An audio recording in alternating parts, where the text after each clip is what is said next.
Court documents revealed an unimaginable betrayal buried in transcripts that read like the bleakest of urban tragedies. A father, outwardly loving and charismatic, secretly infected his son's fiancée with HIV after a drunken liaison neither of them admitted for months.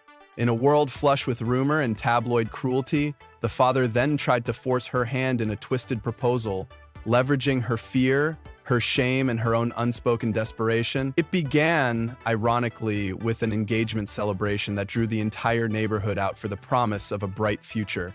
They had assembled in a cozy function hall lit with cheap chandeliers, people laughing and raising their glasses to love and loyalty. Among them stood Donovan, the father in question, his face shining under the overhead lights like a proud host. Near his side was Tate, his only child, eager to show off his new fiancée Angela with her shy smile and delicate manner. Nobody noticed the tension in Donovan's shoulders whenever he glanced at her. They assumed he was just emotional about losing his son to the unstoppable current of time. Angela clung to Tate's arm, but occasionally her eyes met Donovan's, and something in that look, something borderline fearful, flickered. The camera that night was a cousin's cell phone, capturing unsteady shots of the engaged couple cutting their cake, kissing for the crowd. The father hovered in the background, sipping whiskey, the lens passing over him in a drunken nod, his expression unreadable. Everyone chalked it up to normal fatherly nerves, a reluctance to let go, or maybe just too many drinks. No one guessed the truth. No one saw how Donovan's glance slipped over Angela's figure. No one realized that before that night ended, a drunken phone call would set a catastrophe in motion. 3 months later, Angela's friend, a nurse named Trish, would whisper the rumor across a break room table. She's not telling Tate everything. She's not telling him that she's sick. And that rumor soon ballooned into a swirl of speculation. People talk. Perhaps the wedding was off. Perhaps Angela had decided she couldn't handle the demands of Tate's controlling father. Perhaps Angela was pregnant. Perhaps she was cheating. The local urban rumor mill, fueled by half-heard confessions and cryptic text messages, spun a web of gossip across the community. But the shocking truth about Donovan, about HIV, about how one night's entanglement destroyed them all, remained hidden behind forced smiles. Angela's mother, fierce and protective, cornered her daughter at the family home, demanding to know why she never looked well anymore, why she'd lost weight, why she had retreated into near silence. Angela avoided eye contact, murmuring that it was just wedding stress, that everything would be fine, but her mother saw the bruised circles under her eyes, the new habit of wearing long sleeves on hot days, the trembling fingers that fidgeted with her phone. In the rare moments Angela let her guard slip, she'd glance into the distance as if anticipating a call from some unknown entity that might change everything. Her mother pressed and pressed, but Angela said nothing. Her father, a quiet man, hovered in the background, uncertain how to help, ready to pounce if he sensed a threat. That threat came one night when Donovan, in a fit of mania or arrogance, tried to call Angela's house phone. She answered in a hushed tone, her parents listening from the other room. He said, "You know what will happen if you don't pick me. You know I can make this look like your fault." And she whispered, "Don't do this, please." Before she could explain, the line clicked. Her parents never quite found the courage to ask. They recognized the voice. She'd addressed him as Donovan, and a cold fear seeped into the small house. The next day, Angela confided in Trish, that same nurse friend who had grown concerned about Angela's sudden need for medication. Angela admitted through tears that she'd made a terrible mistake. She recounted how Donovan, friendly and fatherly in the beginning, had always found an excuse to brush up against her arm or lay a hand on the small of her back in greeting. She thought it was just paternal affection until that night of the engagement party. She'd found him outside the venue, chain-smoking, telling her he felt overwhelmed by the idea of losing Tate to marriage. A paternal meltdown, she figured, so she tried to comfort him. They ended up sharing a few too many drinks. Scotch, to be exact. They found themselves talking about regrets, about how Donovan never realized how old he had become until now. Angela told him not to worry. She swore to him that he'd always be part of their life. Then, one thing led to another.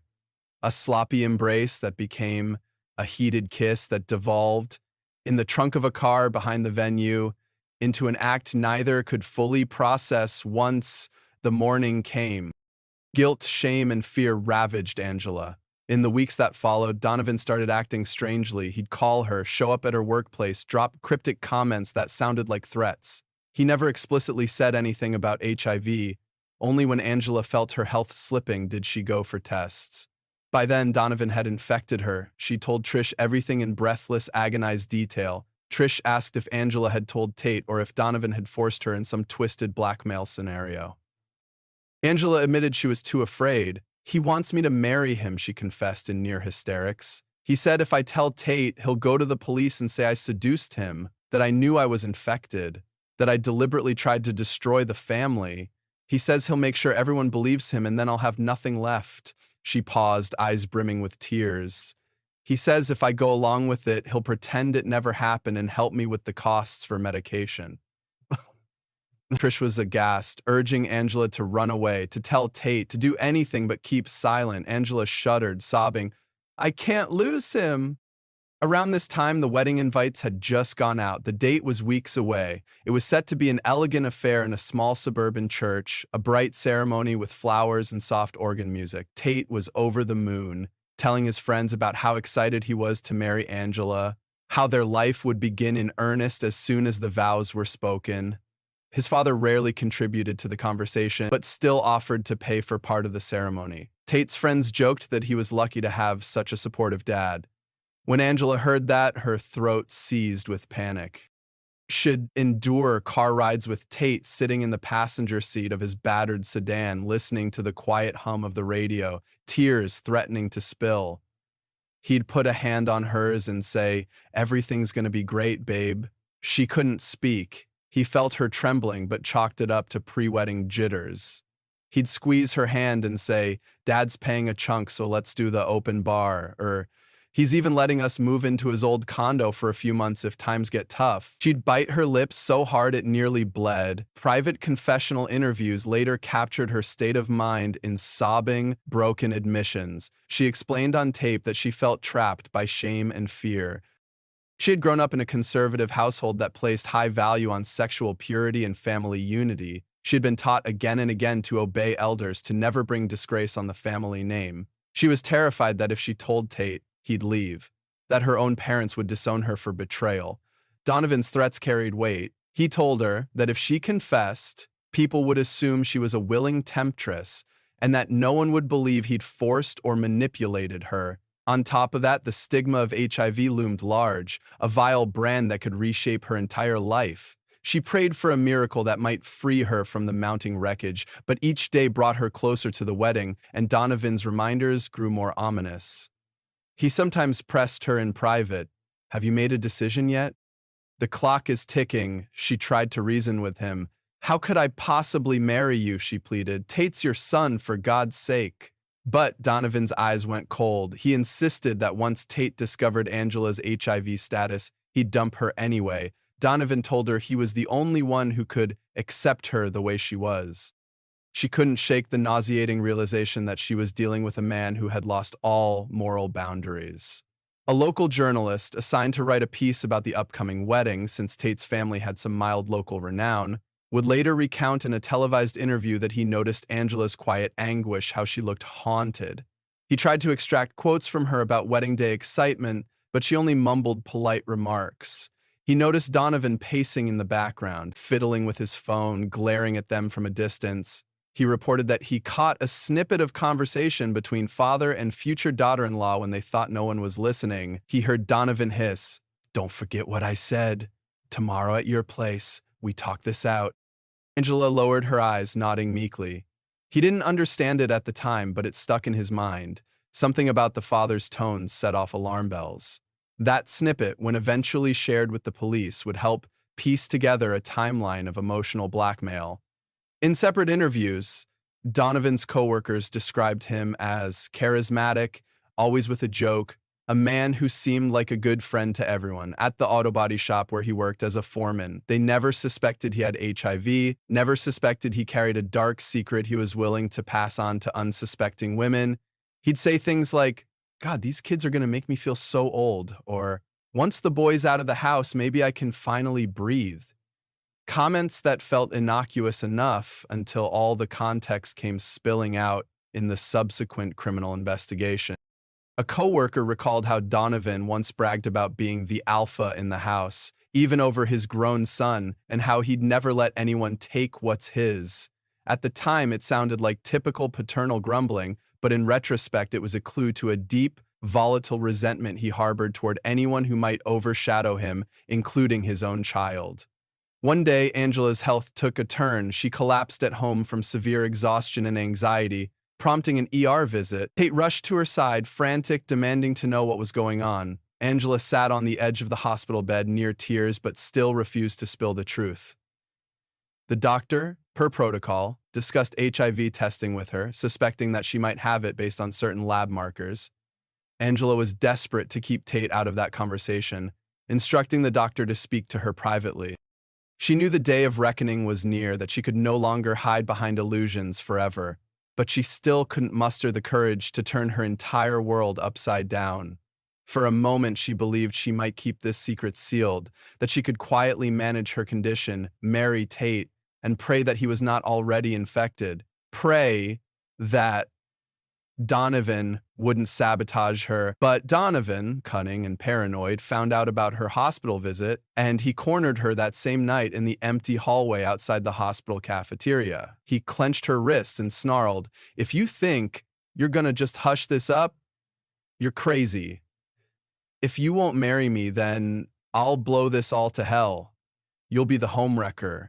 You'll be the one who infected me, you understand." She tried to yank her arm free, tears welling. A passing orderly gave them a curious glance, but Donovan put on a fake smile until the person moved on. Then he leaned in, voice dangerously low, and repeated, "Choose me or total ruin." Angela couldn't sleep that night, sobbing into her pillow in her small childhood bedroom. All the voices of her family's moral code battered her mind, telling her she was unclean, sinful, a traitor. Meanwhile, Tate texted her sweet messages about how proud he was to call her his future wife, and that he'd do anything to help her recover from this strange illness. She read his texts and felt an overwhelming sense of guilt and love. Then she reread Donovan's words in her head, each threat a brand on her psyche. She called Trish in the early hours, voice trembling. "I can't do it anymore," she said. "I can't keep lying to everyone. I have to tell Tate the truth or I'll never live with myself." Trish tried to calm her, telling her it was the right thing, telling her that she had to protect Tate's health, that she had to seek legal protection. Angela agreed, but that vow would be tested as soon as morning came. Donovan showed up at her doorstep with a menacing grin and a piece of paper that read in typed letters, "Affidavit of willful transmission." He said, "Sign it or I'll file it." She stood there shaking, reading a fabricated statement that claimed she knowingly had HIV and seduced Donovan to sabotage the family. She swallowed hard. He was giving her a last-chance ultimatum: either sign this twisted document and be at his beck and call or face the consequences. She realized the magnitude of Donovan's cruelty, how far he would go to protect himself. She mustered a spark of defiance. "No," she said. "I won't sign anything." She slammed the door in his face. She heard him banging, yelling threats, until eventually he left. That weekend, the police received an anonymous tip about a possible case of deliberate HIV transmission. The detective assigned, Officer Carla Rogers, had seen her share of complicated sexual assault and blackmail cases. She started with the simplest route, calling Angela in for a conversation at the station. Angela arrived trembling, her face pale. She sat under the harsh fluorescent lights, occasionally glancing at the desk phone that beeped with calls. The interview was recorded. "We have reason to believe you might be the victim of a crime," the detective said gently, offering her a tissue. Angela's eyes brimmed with tears. She refused to say anything about Donovan at first, terrified of the repercussions, but the detective, skilled in reading body language, pressed carefully. "We know there's a father-in-law figure involved. We want to protect you. It's not your fault." Angela broke down. The official transcript showed that she spoke in broken confessions, eventually spilling how Donovan threatened to claim she infected him, how he blackmailed her into marriage. She divulged the entire twisted liaison from the night of the engagement party. Detective Rogers placed a comforting hand on her shoulder and said, "We need to test the timeline, gather evidence. But you realize you have to tell your fiance."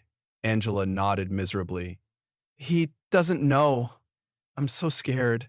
Later that evening, Detective Rogers also brought Tate in for questioning, wanting him to understand the severity.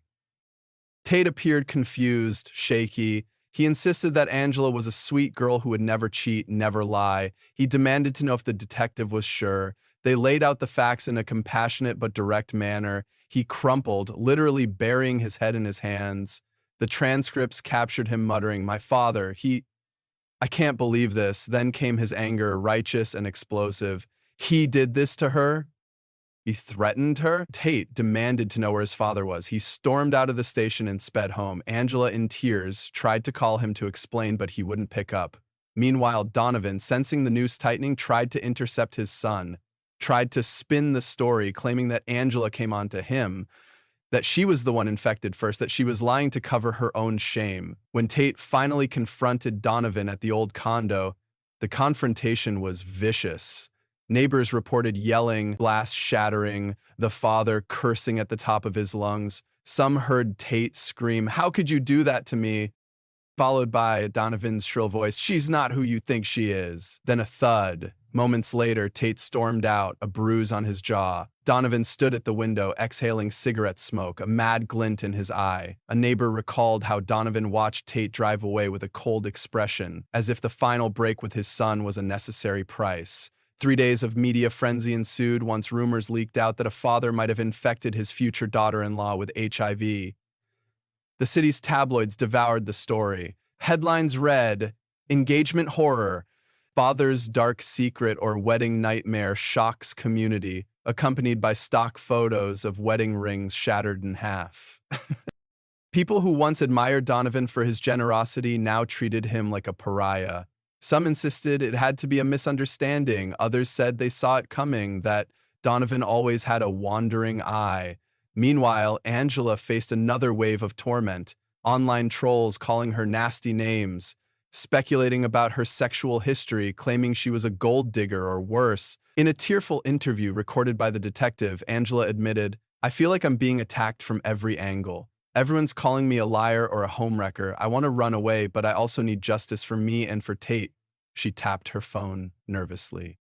"I know Donovan is out there waiting to ruin me any chance he gets." A crucial piece of evidence emerged when hospital staff confirmed that Donovan had tested HIV positive well before that engagement party, that he'd been receiving private treatments at a local clinic. The forensics on the clinic's records indicated that Donovan missed appointments, refused consistent medication, likely remained contagious. The timeline matched Angela's infection date. Officially, it was near impossible for her to have been the one who infected him. This new evidence was enough for the detective to issue a warrant for Donovan's arrest on suspicion of intentionally infecting another person with HIV, sexual assault, and blackmail. Media trucks gathered outside his condo, cameras pointed at the windows, but Donovan never answered the door.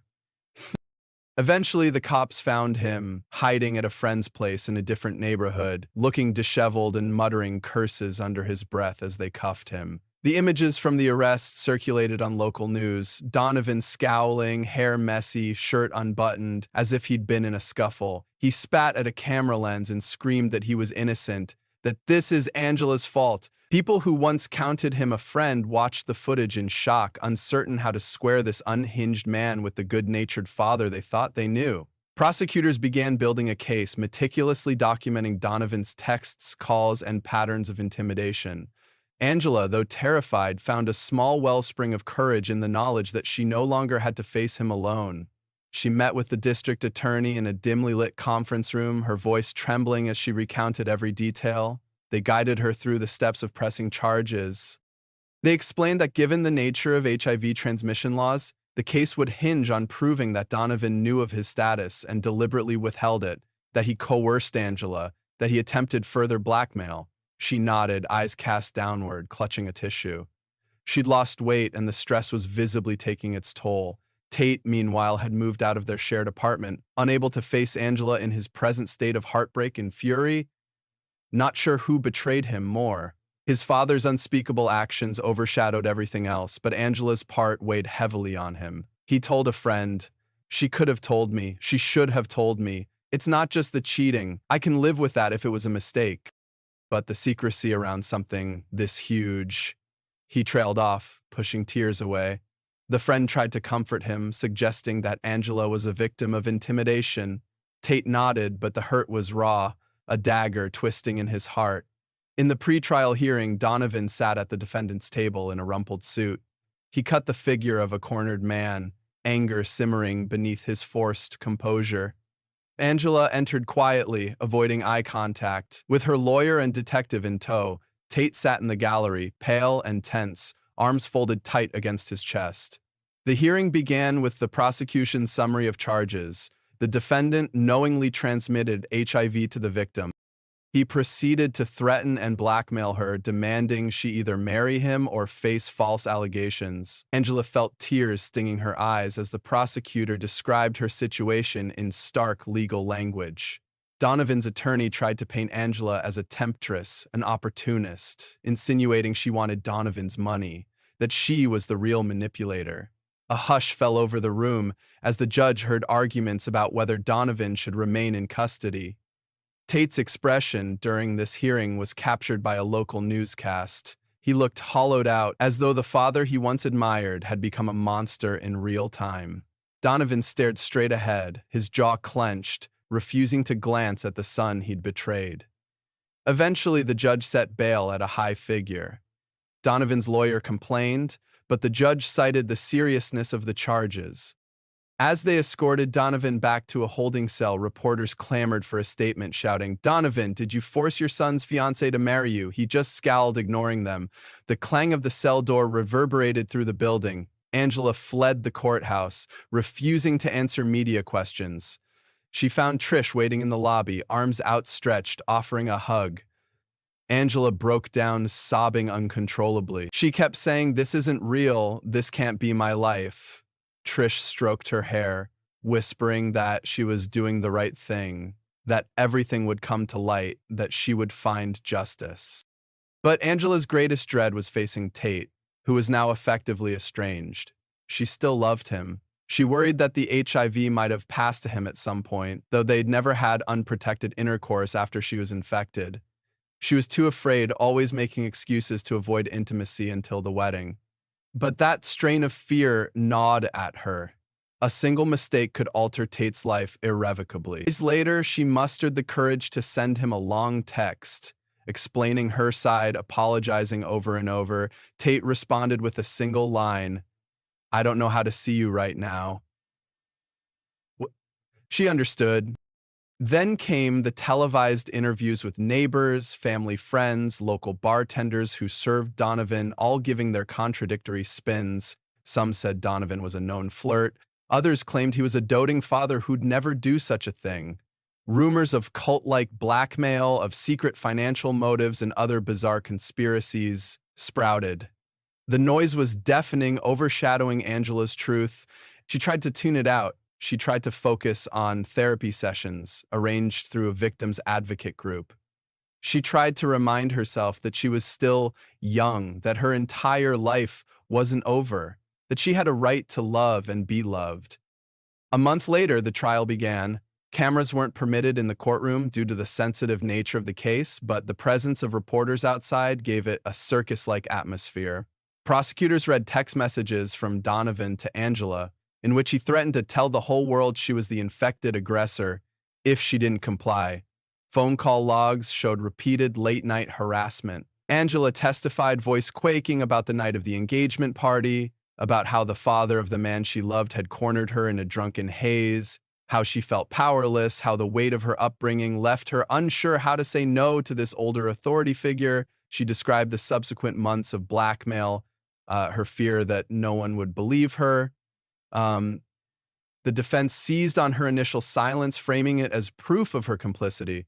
They implied she had ulterior motives.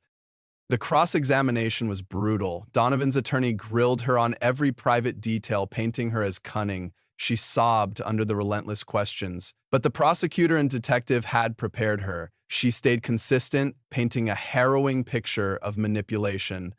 The key evidence, however, came from the medical records that clearly showed Donovan had tested positive before the incident. The fact that Angela only tested positive after that night destroyed Donovan's claim that he'd been infected by her.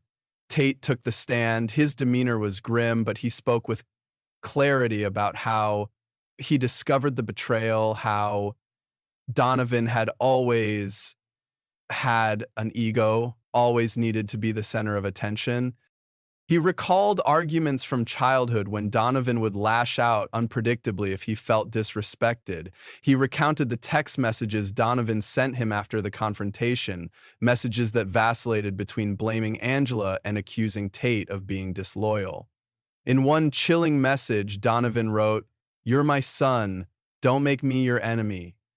Tate read it aloud in court, voice cracking with emotion. The gallery was silent except for the scribbling of reporters. Everyone recognized the twisted dynamic at play, a father consumed by jealousy and control, no matter the moral cost. Finally, Donovan himself took the stand in a last-ditch effort to salvage his image.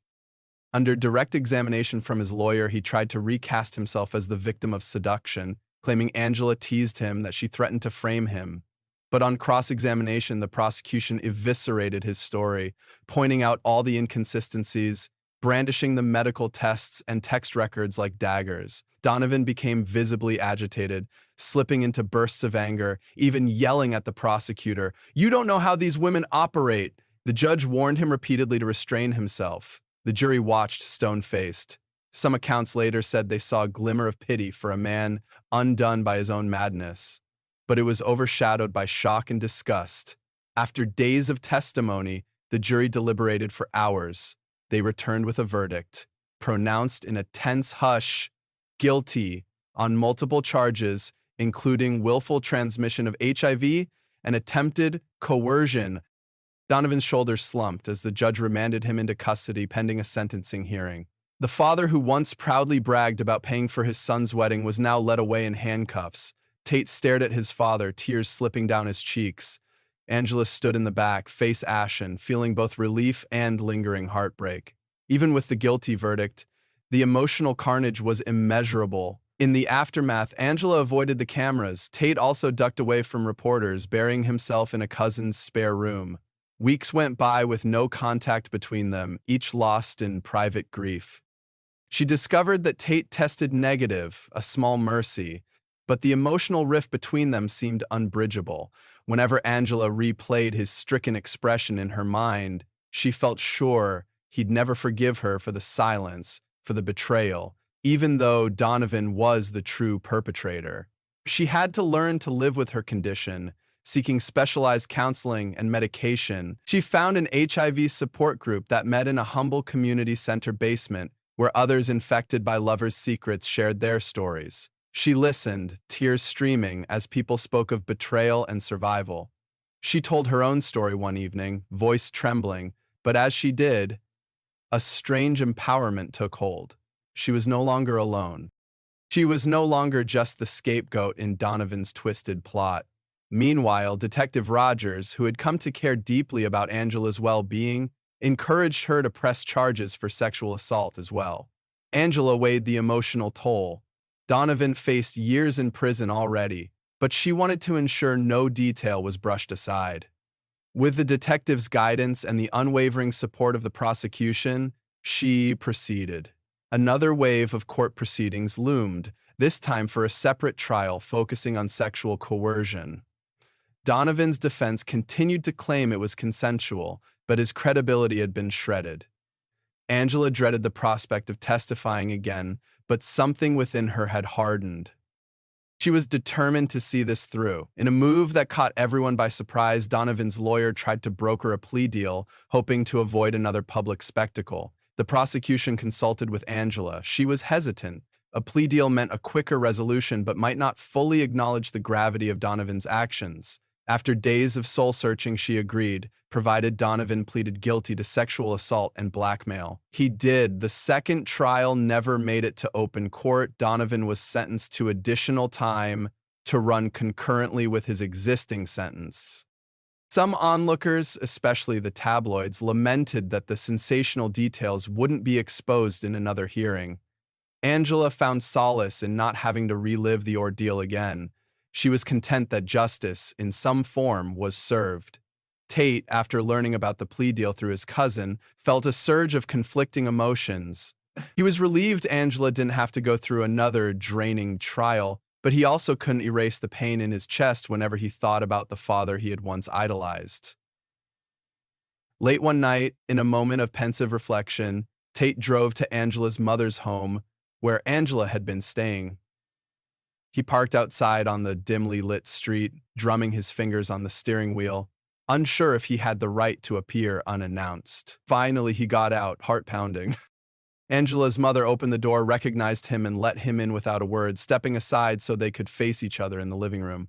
Angela came out in a bathrobe, hair messy, eyes wide. She froze, their gazes locked, and for a full minute neither spoke. Then Tate cleared his throat. Can we talk?" he asked quietly. They sat on the worn-out couch, facing each other. Angela swallowed hard. "I'm so sorry, Tate," she whispered, her voice shaking. "I never wanted to hurt you. I was scared of losing everything. Of losing you, your father, he—" Her voice trailed off, tears sliding down her cheeks. Tate, eyes brimming, clenched his jaw.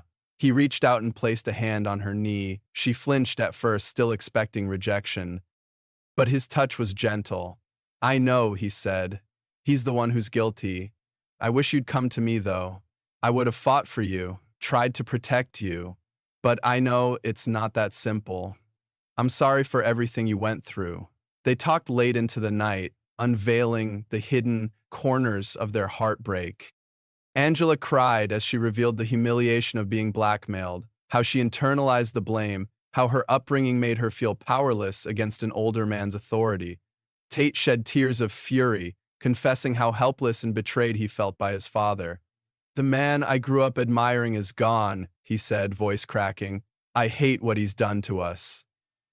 They embraced, a cautious gesture, bridging the chasm between them. Angela felt the weight of her shame and guilt partially lifted. Tate kissed her forehead, whispering, "We'll figure this out." One step at a time, she looked at him, tears in her eyes, and nodded. They weren't magically healed. The path ahead was unclear. Trust had been battered, fear still lingered. But they both sensed that the love they once shared could be a foundation for something new, if they could just find the strength to navigate the stigma, the memory, the recurring nightmares. Over the next few weeks, they met sporadically, sometimes sharing tears, sometimes just sitting in silence. Angela was consistent with her therapy and medications. Tate saw glimpses of her former brightness returning, though tinged with sadness. He recognized that she'd never be the same carefree woman he'd met in college. He also recognized that he, too, had changed irreversibly. They started slowly, as if meeting again for the first time, grappling with the harsh realities that overshadowed them. Meanwhile, Donovan's sentencing hearing loomed, the final step in a legal journey that had spanned half a year. On that day, the courtroom was subdued. The judge reviewed statements from Angela, from Tate, from mental health professionals who testified to the psychological damage Donovan had inflicted. Angela delivered a victim impact statement with trembling hands, describing how Donovan's betrayal had ripped her life apart, how she faced a lifelong medical condition, how fear and shame had almost broken her. Her voice quavered, but she held firm.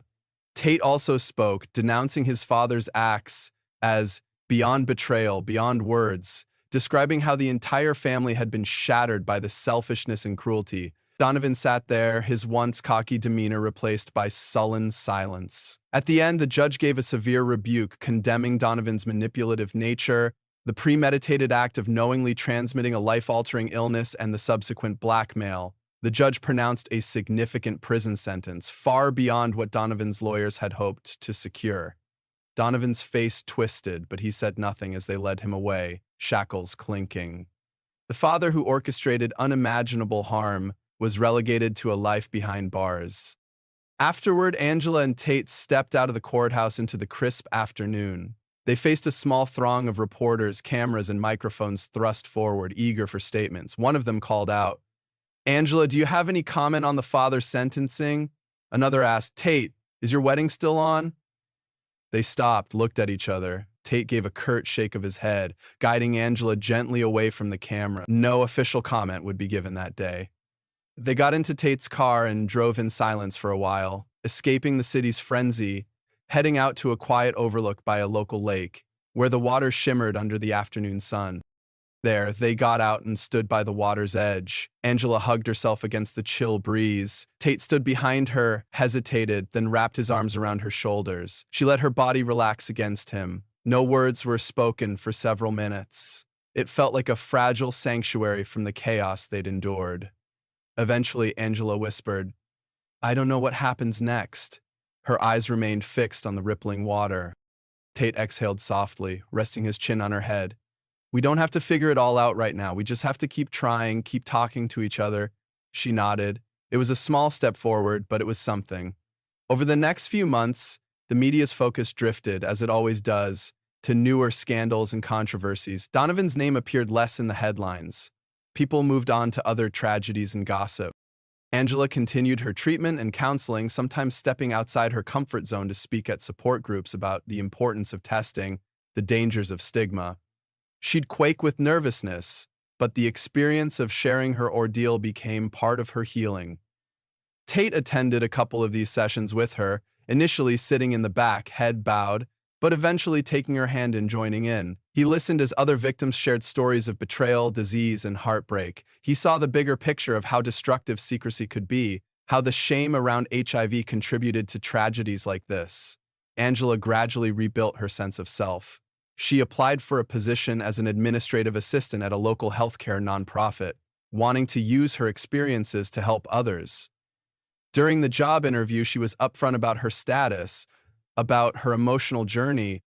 The director, who knew about the public case, was impressed by her bravery. She got the job, diving into a new environment that valued compassion and outreach. Day by day, she felt her spirit mending, though scar tissue remained. Tate found a new job as well, transferring out of the environment he once shared with his father's contacts, cutting ties to the old life as best as he could. He tried therapy for himself, grappling with the identity crisis that came from his father's depravity. On more stable ground, he and Angela slowly reconnected. Their relationship was no longer the naive love story it once was, but it was tinged with a deeper understanding of what they both endured. During one raw conversation, Tate asked Angela, "Do you ever blame me for any of it? I mean, if I hadn't introduced you to him." She took his hand, shaking her head earnestly. "No, you didn't know what he was capable of. None of us did." Her voice faltered. I still blame myself for not telling you sooner." Tate gave a sad smile, brushing away a tear from her cheek. "We can keep punishing ourselves forever, or we can try to forgive. That's what I'm learning in therapy. Maybe we can at least try to forgive ourselves." She nodded, hugging him, both of them trembling. It was another step, not a cure-all, but a piece of solace. Eventually, the question of marriage resurfaced, albeit subtly. They tiptoed around it for months, uncertain whether to attempt such a leap with so much emotional baggage. Angela felt guilty, as if she'd tainted the very concept of a wedding. Tate reassured her that the taint lay with Donovan's actions, not hers. But neither rushed to pick a date. Their families remained fractured. Angela's parents had grown fiercely protective of her. Tate's extended relatives were left reeling by Donovan's downfall, some insisting that the father they knew must have been possessed by some mania, others refusing to speak of him. The idea of a wedding at that time felt both healing and terrifying. Eventually, though, a quiet hope emerged. The realization that maybe forging a new chapter was exactly what they needed to do. A year to the day since Donovan's conviction, Angela and Tate had dinner at a modest restaurant by the riverfront. She wore a simple dress, and he wore a collared shirt. Nothing fancy, just the warm glow of the overhead lamps reflecting on the water outside. They talked about mundane things at first: work, the weather, a funny story about her new boss. Then Tate cleared his throat. "I spoke to my therapist about us," he said, voice shaking slightly. "I told him how I still love you, how I want to build a future with you, but I'm scared. I'm scared of ghosts from the past, scared of the stigma." She reached across the table, placing her hand on his. "I'm scared too," she admitted. He took a deep breath, eyes moist. "But I don't want to give up on what we have. I want to fight for it." He pulled a small ring box from his pocket, not the same one as before, but a new ring, simpler, a symbol of a different promise. He opened it, revealing a modest band. Angela gasped, tears immediately gathering in her eyes. "It's not the big fancy wedding ring we were going to have," he said softly, "but maybe it's a fresh start. If you want it." She stared at the ring, tears spilling down her cheeks, and nodded. "I do," she whispered, voice quavering. "I still do." They hugged, and the other patrons gave polite smiles or turned away to let them have their private moment. This wasn't a starry-eyed proposal like in a romance movie. It was a broken couple, forging a new vow in the aftermath of unimaginable trauma. Later that night, they walked hand in hand along the river, the city lights shimmering on the surface. Angela inhaled the cool night air, reflecting on the last year of her life, on how close she came to losing herself entirely. She gripped Tate's hand and he squeezed back. For the first time in a long while, she felt a glimmer of genuine peace. In the weeks that followed, they planned a small private wedding ceremony, nothing extravagant, just a few close friends and Angela's immediate family. They kept it away from the public eye, refusing to feed the tabloids that once devoured their story. On the day of the ceremony, Angela stood in a simple white dress, the smallest bouquet in hand, tears collecting at the corners of her eyes. Tate wore a neat suit, hair carefully combed, a tremor of nerves in his shoulders. Their guests, numbering less than a dozen, watched under the afternoon sun in a quiet garden. Triss was there, wiping tears, beaming with pride for her friend who had survived so much. Angela's parents stood to one side, holding hands, thankful that their daughter could move forward. A gentle breeze ruffled their clothes. Angela and Tate exchanged vows that they wrote themselves, honest words about facing life's storms, about the power of truth and forgiveness. She spoke of her regrets, her heartbreak, and her determination to never let fear silence her again. He spoke of the father he lost and how the real father he cherished never truly existed, but how he found a deeper understanding of love through forgiveness and empathy. Their voices shook, but they both ended on a note of hope. When it was done, they kissed softly as modest cheers and applause rose from the small gathering. Angela trembled in his arms, her tears a mix of sorrow for what was lost and relief for what she still had. Tate cradled her face in his hands, murmuring, "I love you, we can do this." She nodded, letting her tears fall onto his cheeks. Despite the heartbreak, the stigma, the trauma, and the remnants of nightmares, they found moments of tenderness. He felt scared. They lived in a modest apartment not far from Angela's parents, continuing therapy sessions, leaning on each other in quiet moments of doubt. They formed new routines, weekly counseling, occasional group meetings, checkups for Angela's health. Whenever doubts rose, whenever Angela awoke from nightmares of Donovan's threats, Tate would hold her, reminding her that they were forging a new path. It wasn't a fairy tale ending. The ghost of Donovan's betrayal lingered, the emotional wounds still fresh. But they pressed on, choosing each other in a world that had once threatened to tear them apart. Late one evening, they settled on the couch after a long day. A local news segment flashed on the TV, reporting a story about HIV awareness and the importance of testing. Angela's gaze flicked to Tate, her heart pounding with remembered trauma. He took her hand gently. "Look," he said, pointing at the screen, "they're talking about better access to medication, about support networks. Maybe we should volunteer, or see if we can help." She looked at him, her eyes warming. "You'd do that with me?" He nodded. "Of course," he said softly. "We're in this together." A small smile broke across her face, the kind that hinted at a quiet healing. She curled against him, letting the soft hum of the television fade as they embraced. The city lights glowed through the window, and in that moment, the storm they'd weathered felt distant. The future uncertain but infinitely more hopeful than it once was.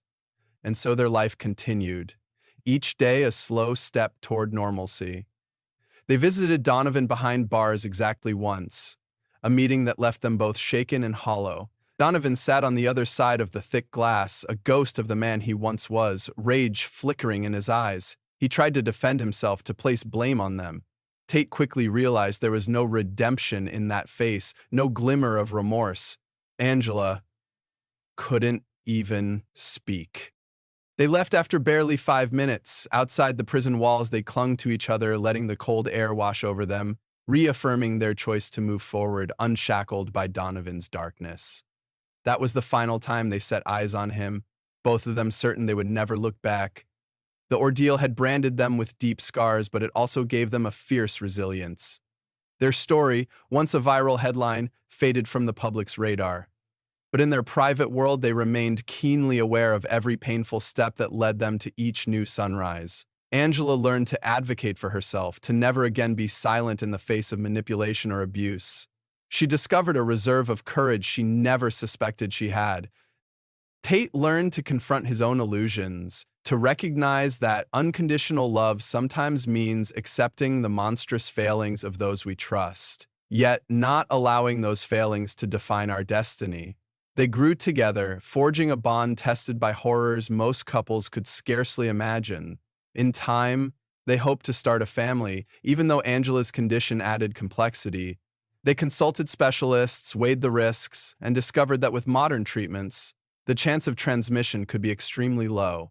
It was a road they'd traverse carefully, with knowledge and caution, but just having that possibility on the table, the chance to create new life and continue the lineage that Donovan had so heinously tarnished, felt like an affirmation of hope.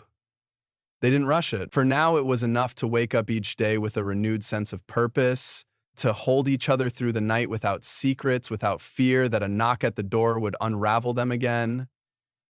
Late one afternoon, as Angela was organizing files at the nonprofit office, she paused at a poster pinned to the bulletin board.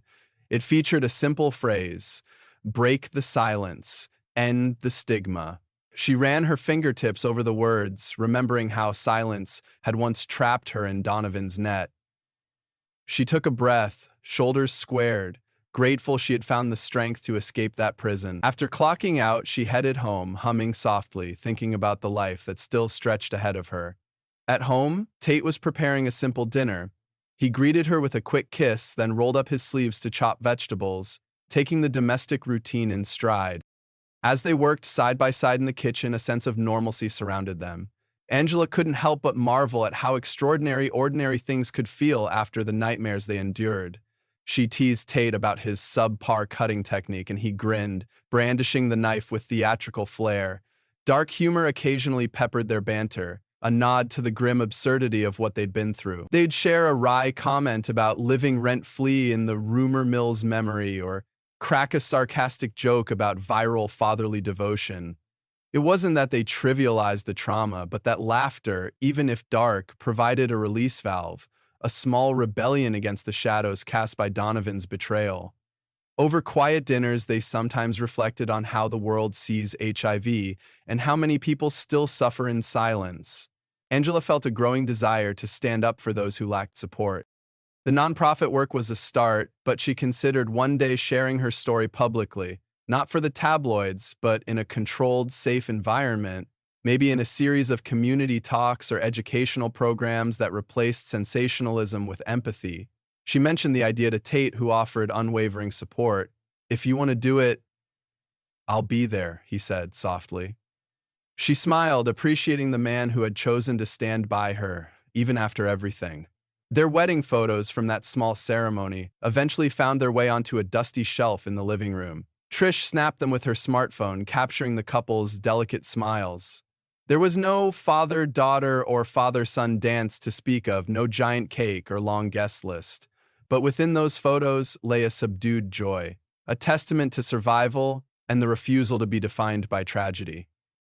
Sometimes they'd glance at the pictures and remember the path they took, the unthinkable betrayal, the humiliating media coverage, the nights of sobbing phone calls, the confrontation in the courthouse, the jury's verdict, the hush of the sentencing, the fragile reconciliation, all of it woven into a single tapestry that, in the end, bound them closer, albeit with threads of scar tissue.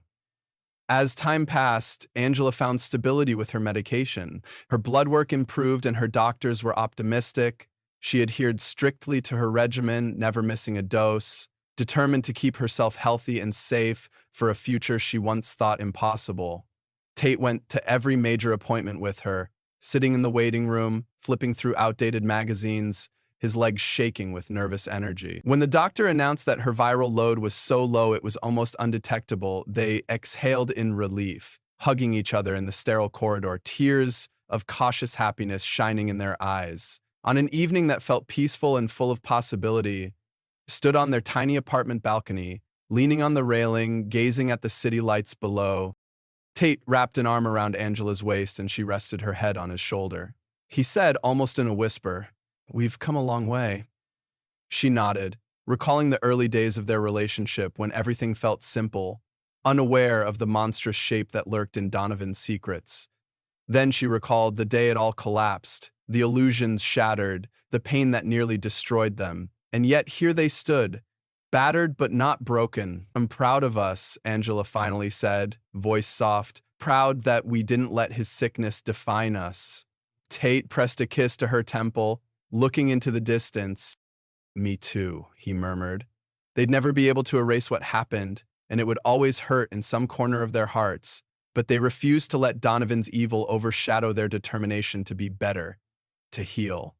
In their own way, they carried forward a cautionary tale, a living reminder that betrayal can sprout from the most unexpected sources, that silence can be lethal, that illusions about family can crumble with horrifying speed, but they also embodied the possibility of redemption, empathy, and love that perseveres even when trust seems broken beyond repair. In that quiet moment on the balcony, they chose to believe in hope again. The city lights sparkled, flickering against the night sky, and Angela and Tate breathed in the promise of tomorrow, unspoken but understood, together, despite it all.